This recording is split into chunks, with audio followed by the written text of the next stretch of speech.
नमस्कार, स्वागत है आप सभी का model of Indian astrology channel में। मैं हूं पंडित राकेश मिश्रा। आप सभी दर्शकों को नव वर्ष की हार्दिक शुभकामनाएं। आप लोगों के लिए यह वर्ष सुख, समृद्धि, सौभाग्य और शांति लेकर के आए, ऐसा मेरी तरफ से आप सभी को शुभकामनाएं। इस वीडियो के माध्यम से आप वर्ष 2021 का राशिफल देख पाएंगे, समझ पाएंगे। आप इस वीडियो को अंत तक देखें, क्योंकि हम वीडियो के लास्ट में किसी भी तरह की समस्याओं के समाधान के बारे में चर्चा करेंगे, बताएंगे। उनके उपाय के ऊपर में आप लोगों के साथ में क्या उपाय हो सकता है, इसकी विशेष जानकारी आप लोगों को साझा करेंगे। 2020 तो कोरोना के कारण परेशानी, ऑलमोस्ट सभी लोग इस कोरोना के रीजन से त्रस्त थे, पर आने वाला 2021 हमारे लिए कैसा होगा, इस पर मैं विशेष चर्चा करेंगे। 2021 के शुरुआत की अगर हम कुंडली की बात करें तो आपको पता चलेगा कि कन्या लग्न से इस साल की शुरुआत हो रही है, जो कि एक अच्छा और शुभ लग्न है और ये एक शुभ संकेत भी है। ये कन्या लग्न बुध का लग्न है। साथ ही आप देखेंगे कि साल का जो नंबर है 2021, तो आप अगर नंबर वाइज देखें तो 2 + 2 + 1 = 5, यानी 5 नंबर। यहां पर मैं अंक ज्योतिष के हिसाब से अगर देखा जाए तो अंक ज्योतिष में 5 नंबर को बुध का नंबर कहा गया है, माना गया है। और वहीं बुध लक्ष्मी का स्वामी है। इसका मतलब साफ है कि बुध से हम फाइनेंस, अर्थव्यवस्था, इकोनॉमी, व्यापार, इन सभी का आकलन करते हैं, समझते हैं। ऐसे भी बुध को विष्णु स्वरूप कहा गया है ज्योतिष में। यह लग्न तो बहुत ही शुभ है। बुध जो लग्न का स्वामी है वह चौथे घर में बैठा है। साल की शुरुआत में देखें तो जो लग्न है वह हस्त नक्षत्र में उदय हो रहा है। हस्त नक्षत्र जो कि चंद्रमा का नक्षत्र है, और चंद्रमा अपनी ही राशि 11वें स्थान लाभ स्थान में बैठे हुए हैं। चंद्रमा लाभ स्थान में बैठना यानी धन की प्राप्ति सभी लोगों को जरूर होगा, ऐसा संकेत मिल रहा है। वहीं आप देखेंगे तो चंद्रमा भी पुष्य नक्षत्र में बैठा है। पुष्य भी एक अच्छा नक्षत्र माना गया है। व्यापार और सभी शुभ कार्यों के लिए यह शनि का नक्षत्र है। शनि स्वयं मकर राशि में बैठे हैं। बुध को देखें तो बुध पूर्वाषाढ़ा नक्षत्र में बैठे हैं, जो कि शुक्र का नक्षत्र है। कन्या लग्न के लिए शुक्र भाग्य के स्वामी बनते हैं। तो यहां अगर नक्षत्र की स्थिति, ग्रहों की स्थिति, राशियों की स्थिति बहुत अच्छा है। इसके साथ ही मंगल भी साल के शुरुआत में अपने ही राशि में बैठे हैं। साल में इसी वर्ष में राहु केतु अपनी उच्च राशि वृषभ और वृश्चिक राशि में बैठे हैं। तो यह जो 5 प्रमुख ग्रह हैं उन सभी की अपनी अच्छी स्थिति में है। तो सभी नक्षत्रों की स्थिति भी अच्छी दिख रही है। और ऐसे भी एक जब स्वास्थ्य वाचन करते हैं तो उसमें एक मंत्र भी आता है, तदेव लग्नम शुदिनम तदेव तारा बलम चंद्र बलम तदेव विद्या बलम देव बलम तदेव लक्ष्मी पते तेंग्रियुगम स्मरामि। यानी इसका मतलब यह है कि चंद्र का बल, तारा का बल, विद्या का बल, देवता का बल देख लीजिए। अगर लक्ष्मी पति की आराधना से, उनके नाम से शुरू होता है तो सब कुछ शुभ होता है। तो इसको ऐसे भी समझ लीजिए। तो साल की शुरुआत का जो लग्न है लक्ष्मीपति का ही लग्न है और साथ में नक्षत्र चंद्र देवता का सबका बल अगर देखा जाए तो बहुत अच्छा है।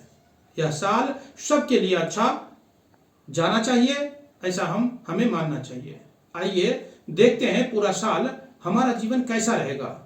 इस वीडियो के माध्यम से हम देखेंगे नौकरी में, व्यापार में, परिवार में, माता पिता का स्वास्थ्य, संतान, शिक्षा, धन की स्थिति, ये पूरे वर्ष कैसा रहेगा, इसके ऊपर में चर्चा करेंगे।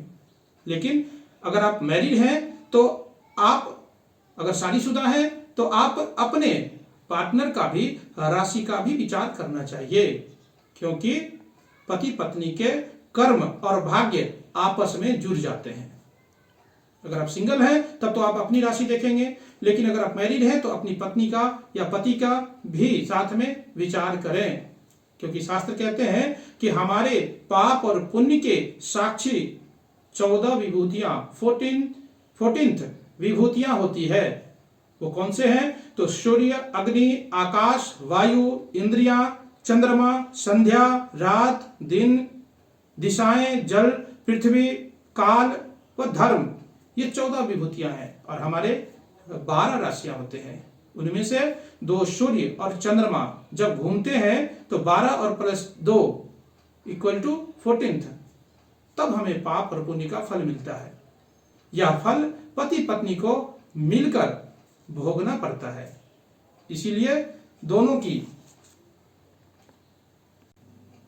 तो इस हिसाब से पति पत्नी के कुंडली का साथ में विश्लेषण जरूर करना चाहिए। इससे आपको अच्छे से आप अपने आप को समझ पाएंगे। साथ में जो ग्रह फल हमें मिलते हैं उसका एक और पॉइंट नोट करना चाहिए कि हमारी कुंडली में क्या महादशा चल रही है, क्या अंतरदशा चल रही है। गोचर के हिसाब से जो, क्योंकि जो हमारे पास फल मिलते हैं उसके महादशा क्या है, अंतरदशा क्या है, गोचर में क्या चल रहा है, उसके हिसाब से फल मिलते हैं। इसीलिए इसका भी हमें पूर्ण रूप से ध्यान रखना चाहिए। यह वीडियो आपको गोचर के हिसाब से देखने को मिलेगा इस वीडियो में। तो आइए बात करते हैं वृश्चिक राशि वालों के लिए यह वर्ष कैसा रहेगा, इस पर विशेष चर्चा करते हैं।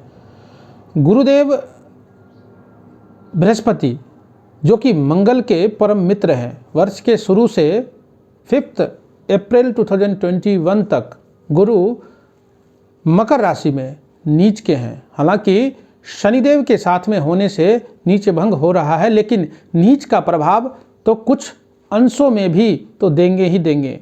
गुरु मकर राशि में अपने राशि से दूसरे और 11वें चलते रहेंगे। तो वृश्चिक राशि के जातकों के लिए देवगुरु बृहस्पति दूसरे और 5वें भाव के स्वामी होते हैं। यह दोनों भाव धन के भाव होते हैं, लेकिन शनिदेव का साथ होना यह दर्शाता है कि धन आएगा, लेकिन बिना मेहनत के, कष्ट के नहीं आएगा। यहाँ यह बात स्पष्ट हो गया है कि साल के शुरू से 5 अप्रैल तक देवगुरु बृहस्पति कष्ट के साथ में लाभ दे रहे हैं। हालांकि गुरु के 9वीं दृष्टि 11वें भाव पर में होने से धन वृद्धि भी होगा, लेकिन केतु का लग्न में गोचर, शनिदेव का गुरु के साथ में गोचर देवगुरु बृहस्पति को कुछ हद तक बांध करके रखेगा, यानी कि रोक के रखेगा इनको। 5 अप्रैल से गुरु का गोचर कुंभ राशि में होगा। यह वृश्चिक राशि के जातकों के लिए 4थे भाव की राशि है।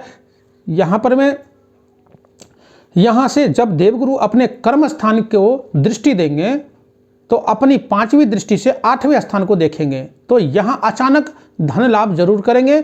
गुरु के पैरों का स्मरण, गुरु की वंदना करने से, अपने गुरु का ध्यान करने से, अगर गुरु नहीं है आपके कोई तो शिव शंभु को, महादेव के पैरों का ध्यान कीजिए, जिससे आपको इस विपरीत समय में फायदा मिलेगा। 8वां घर चरण को दर्शाता है, मतलब पांव को दर्शाता है। अच्छा, ये आपका अच्छा उपाय यह है कि गुरु के पैरों का स्मरण करें, ध्यान करें, तो इस समय में बहुत लाभ होगा। 5 अप्रैल से लेकर के 15 सितंबर तक गुरु कुंभ राशि में रहेंगे। तो 15 सितंबर से 21 नवंबर 21 नवंबर तक से वक्री होकर के 21 नवंबर के बाद मकर राशि में फिर से चले जाएंगे। तो इस समय में कुछ समस्याएं रह सकती है। 21 नवंबर से साल के अंत तक समस्या दूर रहेगा।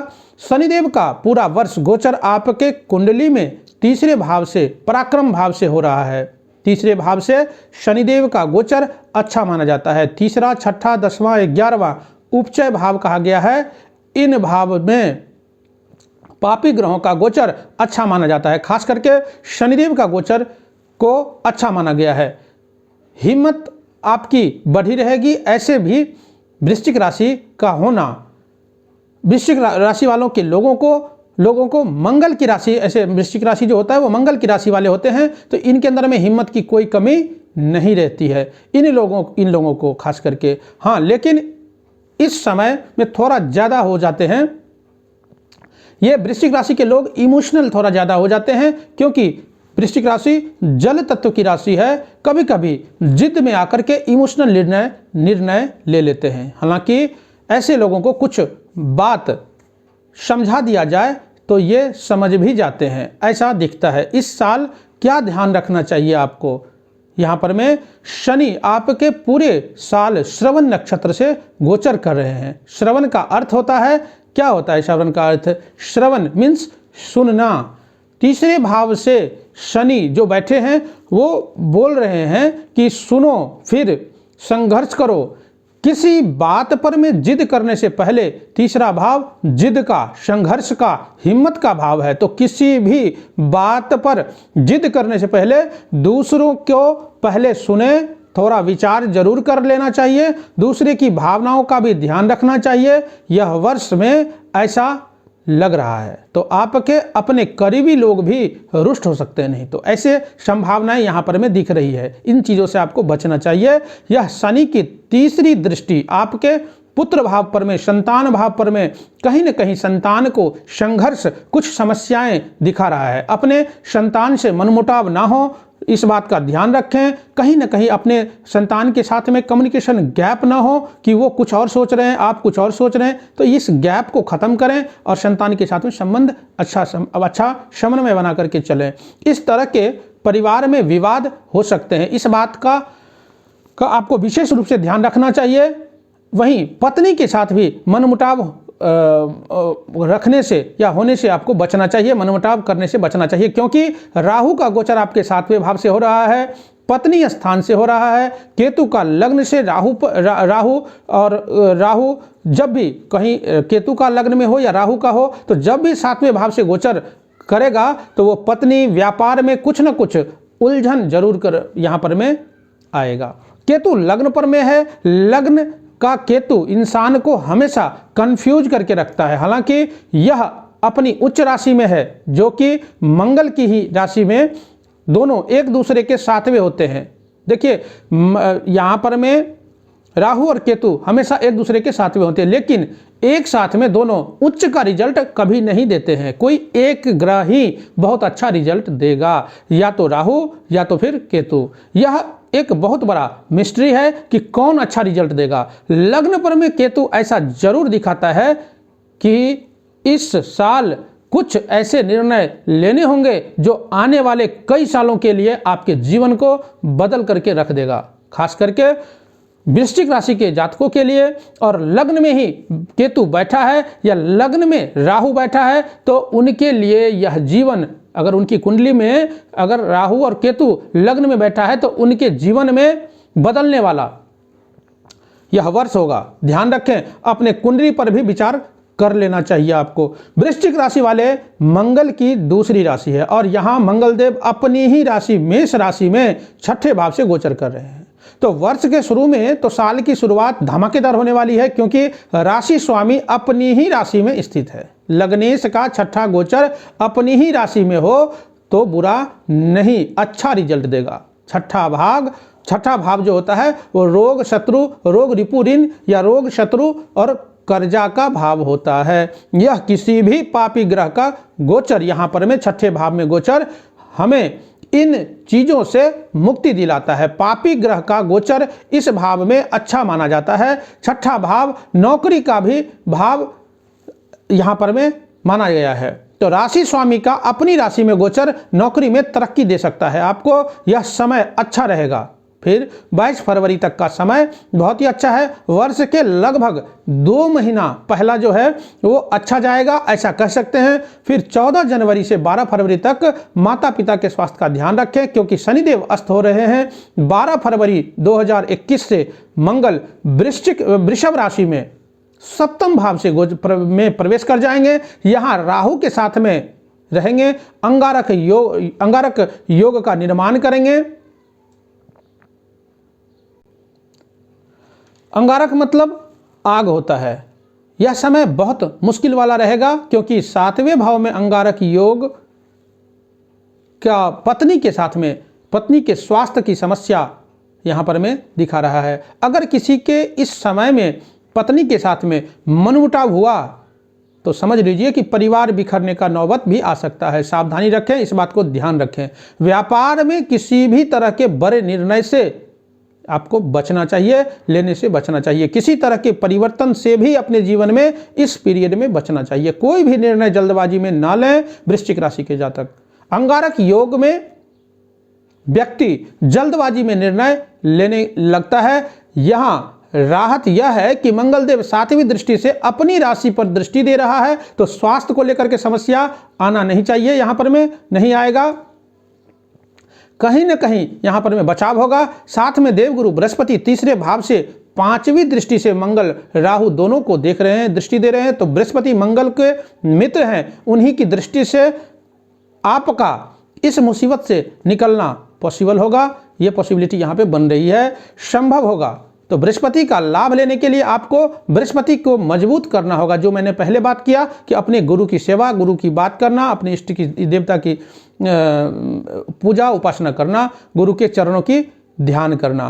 तो यहाँ पर में धर्म का साथ लेना होगा, अपने गुरु का आशीर्वाद लेना होगा, गुरु सेवा, गुरु मंत्र का जाप करना होगा। वहीं गुरु का आशीर्वाद या प्रोटेक्शन आपको तभी मिलेगा।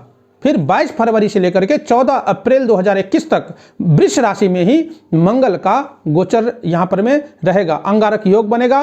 गुरु की दृष्टि आपका बचाव कर सकेंगे अगर आप गुरु से जुड़े हुए हैं या जुड़ते हैं या ईश्वर से जुड़ते हैं तब, नहीं तो यह 2 महीना मुसीबत वाला जाने वाला होगा, मुसीबत में रहने वाला होगा। 14 अप्रैल 2021 से 2 जून 2021 तक मंगल मिथुन राशि में 8वें स्थान में गोचर करेंगे।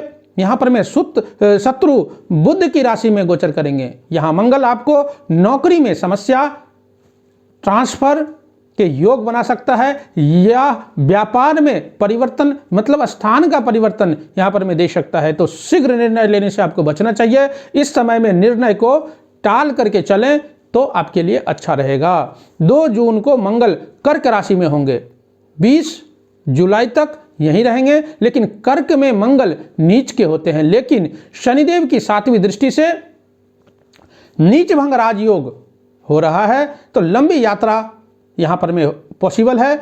20 जुलाई से 6 सितंबर तक मंगलदेव 10वें स्थान कर्म स्थान में सिंह राशि में गोचर करेंगे। यहाँ मंगल बली होते हैं, क्योंकि यहाँ मंगल को दिग्बली कहा गया है। तो गुरु जी की देवगुरु का मंगल के मित्र के 4थे स्थान में से 7वीं दृष्टि कर्म स्थान पर में पड़ रहा है।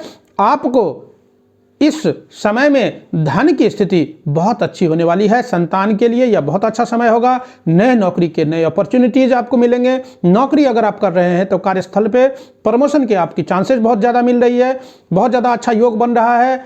6 सितंबर से लेकर के 22 अक्टूबर तक कन्या राशि में 11वें भाव में गोचर करेंगे। यह यहाँ पर में धन लाभ होगा, मित्रों से भी आपको लाभ होगा। लेजनिंग के क्षेत्र में अगर आपका लगाव है, जुड़ाव है, तो यहाँ पर में अगर कोई कॉन्ट्रैक्ट संबंधी आपका काम है, कोई इस तरीके के काम से आपका लगाव रखते हैं तो आपको लाभ मिलेगा। 22 अक्टूबर से मंगल तुला राशि में होने जा रहे हैं, 12वें स्थान में गोचर करेंगे। तो अपनी राशि से 12वां जाना किसी भी ग्रह के लिए यह अच्छा परिणाम नहीं देता है। उसके लग्नेश का 12वां जाना तो कोई भी ग्रह वहां पर में अच्छा परिणाम नहीं देगा। उसके प्रभाव में कमी होता है, उसके बल में कमी होता है। शरीर में कुछ समस्याएं आ सकती है, साथ ही खर्च में बढ़ोतरी होगा। रोग और खर्च दोनों ही बढ़ सकते हैं। हालांकि एक अच्छी बात यह है कि विदेश संबंधी कार्यों में आपको सफलता मिल सकता है, विदेश जा सकते हैं अगर आप प्रयासरत है तो, और उसके लिए ये समय अच्छा होगा। लग्नेश का 12वां गोचर विदेश जाने के लिए अच्छा संयोग बनाता है। उसी समय शनि की दृष्टि भी मंगल पर में होगा, जो कि शनि की उच्च राशि है। तुला उसमें बैठे हैं, तो शनिदेव अपना स्थान परिवर्तन के लिए, आपका स्थान परिवर्तन के लिए उत्सुक रहेंगे। अगर कोई व्यक्ति वृश्चिक राशि के जातक घर से दूर जाना चाहते हैं, विदेश यात्रा करना चाहते हैं, तो शनिदेव और मंगल दोनों मिल करके इस आपके मनोकामनाओं को पूरा कर देंगे। कुछ बुरा होने वाला है और उसे अच्छे में कैसे बदल सकते हैं, आप कुछ ऐसा करें जो वह ग्रह आपको अच्छा रिजल्ट देना प्रारंभ कर दे। 5 दिसंबर को मंगल वृश्चिक राशि में होंगे, जो इनकी अपनी ही राशि है।